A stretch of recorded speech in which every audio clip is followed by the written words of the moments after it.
Yehi ratzon milfanecha. Like all of us, I pray that the nightmare of COVID-19, the suffering, the death, and the loneliness will soon be over, and we can return to our normal lives. And of course, that here at TBZ, we can go back to sharing our spiritual lives with each other, in person, as we've always done. This year, the verse we are using to focus our thoughts is Dvarim 30:14. Ki karov elecha hadavar me'od, beficha ubilvavcha la'asoto. This thing, Torah and mitzvot, is very close to you, to fulfill with your mouth and with your heart. Today, I want to think of just one mitzvah, perhaps the most physically connecting in our TBZ ritual. Every Shabbat morning, we not only chant, I take upon myself God's mitzvah to love my neighbor as myself, but we actually get up and greet each other with hugs and handshakes. Of course, when COVID-19 took a hold, that was the first thing to go. As our prayer has moved to Zoom, we can still see each other, but there is no physical contact. We are all isolated, trapped in our little Zoom boxes on the computer screen. Not that that has been an entirely bad thing. All of a sudden, going to services has become much easier. There's no more dressing up to go out, no more driving, no more parking. It's a lot simpler. All you need to do is put on a decent shirt or top, get your hair in order. Mind you, that's been quite a challenge, even for me. And sit in front of your computer. And when you're done, you just get up and move on with your day. For myself, all this has meant that I can resume a ritual that I've long had to abandon for lack of time, praying every morning. I joined the Boker Tov TBZ Minyan, which meets every day at 9 a.m. to pray for half an hour.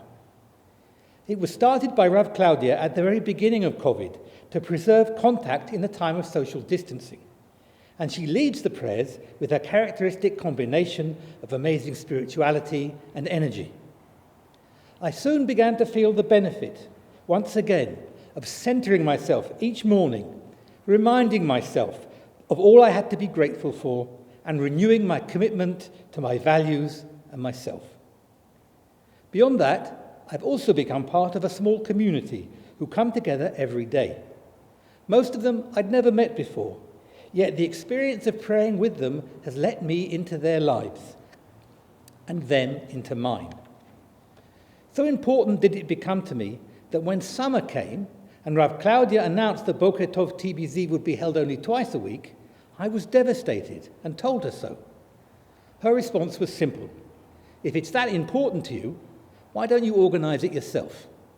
So I did. I soon learned that almost all of us who prayed together felt part of a community, a family, that we did not want to lose.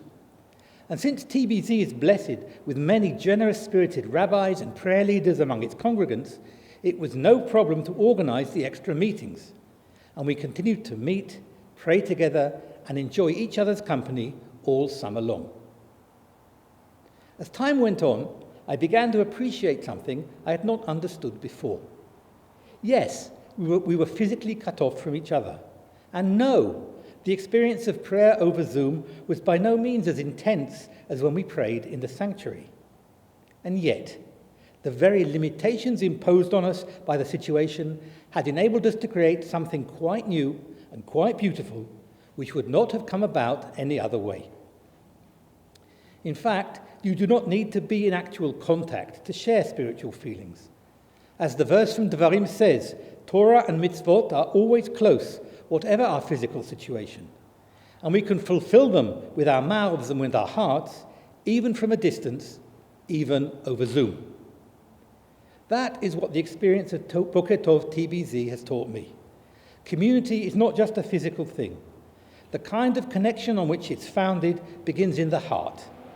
And there are all kinds of ways of accessing that, even in very dark times.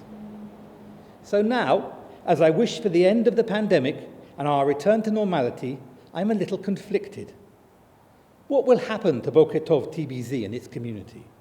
Will I lose that connection with myself, with God, and with my new family that's become such an important part of my life? That is why today, as I pray fervently for a new year free of COVID-19, I add this prayer.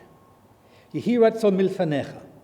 May it be your will that as we move beyond the nightmare of 5780, that we find a way to preserve the new forms of spirituality and community that we have learned this year. And may they enrich our lives for years to come. Amen.